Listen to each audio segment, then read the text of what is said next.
സ്വന്തം മണ്ണിൽ ജീവിക്കാനുള്ള അവകാശം നേടിയെടുക്കാൻ മുനമ്പം ജനത നടത്തുന്ന സമരം ഇന്ന് 100-ാം ദിവസത്തിലേക്ക് കടക്കുകയാണ്.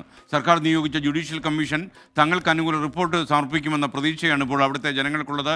100-ാം ദിവസത്തിൻ്റെ ഭാഗമായി ഇന്ന് രാപ്പകൽ സമരമുണ്ട്.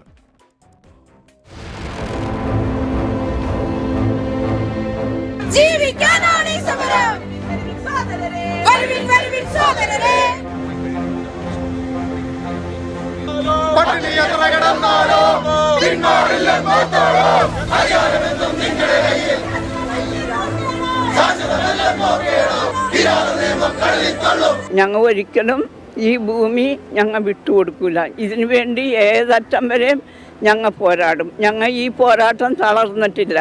പിറന്ന മണ്ണിൽ ജീവിക്കാനും കാലുറപ്പിച്ച് നിൽക്കാനുമാണ് മുനമ്പം ജനത തെരുവിലിറങ്ങിയത്.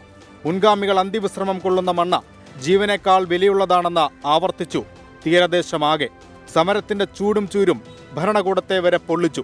മുട്ടാപ്പോക്ക് ന്യായങ്ങളുമായി മുനമ്പത്തേക്ക് എത്താനാവില്ലെന്ന് തിരിച്ചറിഞ്ഞതോടെ രാഷ്ട്രീയ പാർട്ടികളെല്ലാം മുനമ്പത്തിനൊപ്പമായി. സമരപ്പന്തലിൽ രാഷ്ട്രീയം കയറ്റില്ലെന്ന് ആദ്യം തന്നെ പ്രഖ്യാപിച്ച മുനമ്പം ജനത മാതൃക തീർത്തു. നിലപാടിൽ നിന്ന് ഒരടി പിന്നോട്ടില്ലെന്ന് ഉറപ്പിക്കുന്നു സമരസമിതി. ഈ തെറ്റായ രീതിയിൽ വഖഫ് ബോർഡ് എഴുതിയെടുത്തതിൻ്റെ പേരിലാണ് ഞങ്ങൾ നിരാഹാര സമരവുമായിട്ട് മുന്നോട്ട് പോയത്. പക്ഷേ ആ സമരം സാമാന്യബോധമുള്ള മതേതരത്വ ബോധമുള്ള എല്ലാ ജനങ്ങളും ഏറ്റെടുക്കുകയും കേരളം ഒന്നാകെ ഞങ്ങൾക്ക് സപ്പോർട്ട് ചെയ്യുകയും ചെയ്തു. സമരം ചൂടുപിടിച്ചതോടെ നിയമപോരാട്ടങ്ങളും ആരംഭിച്ചു. എവിടെ വരെ പോയാലും നീതി ലഭിക്കും വരെ സ്വയം തീപ്പന്തമാവുമെന്ന ജനതയുടെ നിശ്ചയദാർഢ്യം. നിയമം നീതിക്ക് മുന്നിൽ വഴിമാറി.